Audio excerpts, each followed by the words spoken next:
In the dust and decay of a world where law was often as absent as rain, two brothers, Jacob and Eli, made their silent pact beneath the unforgiving expanse of the western sky.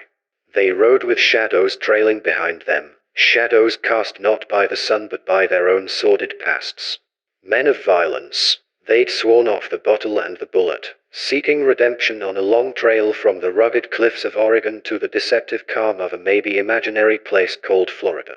It was an attempt to honor the birth of Jacob's daughter, a child neither had yet seen. Their journey was a test, a path through old sins and older ghosts, marked by the harshness of the frontier.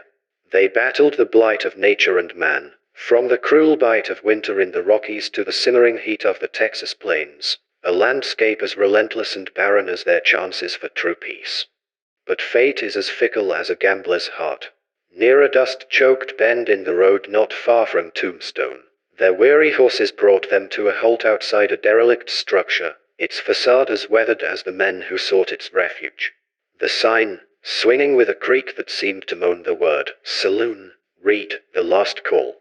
It looked a forsaken place, fit only for those fleeing from or toward their own ends.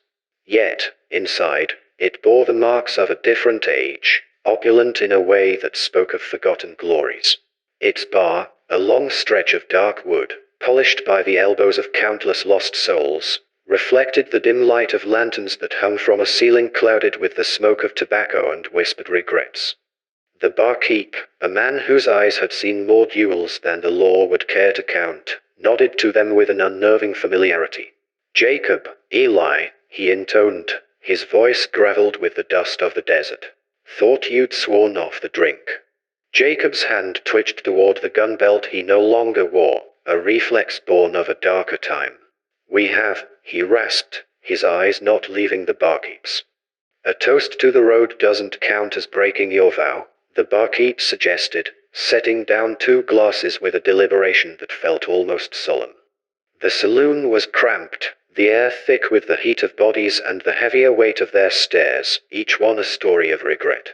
Jacob's resolve wavered as the smell of whiskey filled his senses, pulling at memories best left buried.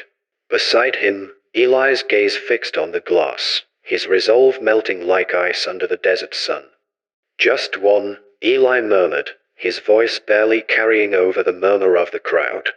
"No," Jacob countered, but his voice was a ghost of its former command. The room seemed to sway, the shadows cast by the lanterns playing tricks, stretching the patrons' leering smiles into grotesque masks. That single sip was a fall from grace, burning down Jacob's throat, reigniting a fire he had fought hard to extinguish. The saloon breathed around them, each exhale an invitation to stay, to sink back into the mire they'd ridden so hard to escape. Their efforts to leave found them wandering through an endless cycle of rooms, each doorway leading back to the same smoky den of spirits and despair. The night outside held no stars, only the oppressive darkness of a world that wanted them forgotten. Days blurred into nights, the passage of time marked only by the rising crescendo of laughter and the rhythmic clinking of glass. The patrons of the last call faded not into the night but into the walls of the saloon itself, their stories absorbed into the wood and whiskey. This tale, born on the brittle pages of a wanderer's journal, serves as a somber warning whispered among those who tread the fine line between redemption and ruin. Beware the road that leads you to the last call, unless, of course, you seek a place from which there is no leaving, only endless nights spent paying for sins, both remembered and forgotten.